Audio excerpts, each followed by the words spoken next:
One thing you should point out is that, like, we're on a concrete floor right now and it's perfectly flat. Yep. We're not working outside where the ground's all uneven. And so by taking that module to start with that's already square and taking it outside, we've actually done it before. We put up the ends and the inside truss element and then left the 2x above and 2x below and just brought the module out, set it in the wall, positioned it, screwed it in. Did another one, positioned it, screwed it in, and then filled in the void with the 2x4s.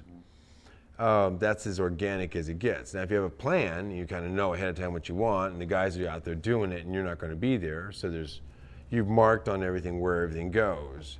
And that's kind of what we do. We mark it out, we fit the windows in, as far as we've got windows over there in the meantime being made.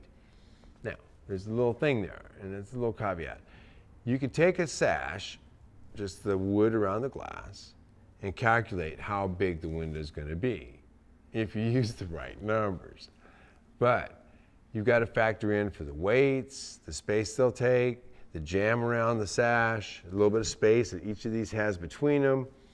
And then we put the trim on the outside, and all this is supposed to fit in the hole when we're done.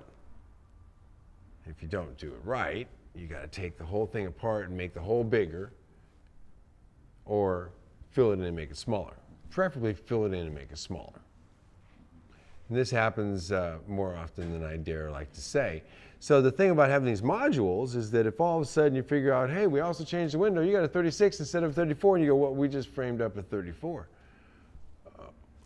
Well, we just go in there, take the 2 screws out of the top, 2 screws out of the bottom, pull the whole freaking module out of there, and either slap in a new module, or take the top and the bottom pieces out of this, swap them out, and use all the rest of the same pieces. The header we can change out, and be able to do it again. So the framing technique we use adds in several elements to these modules that you couldn't ordinarily do. Well, I mean, one thing, what I think you're asking here is that basically what we do is we take these modules, we lay them on our flat platform. This is kind of what he was saying. We built them here on this nice flat surface. This is very similar to what a lot of people have garages in their house, you know, something that a lot of people could work with. We're taking it onto a platform which we know is already level, and then we're assembling that into a wall. And the wall is only as wide as our platform. In this case, we had one that was taller, but you know, things like because of these prefab modules, things like our back wall, we literally carried those things out there, and I think we had the whole thing framed up within, we pre-cut the extra studs, the fill-in studs, and had the corners and the bottom plate and the top plate, and I think the whole thing came together within like 10 or 15 minutes, which is, you know, pretty incredible.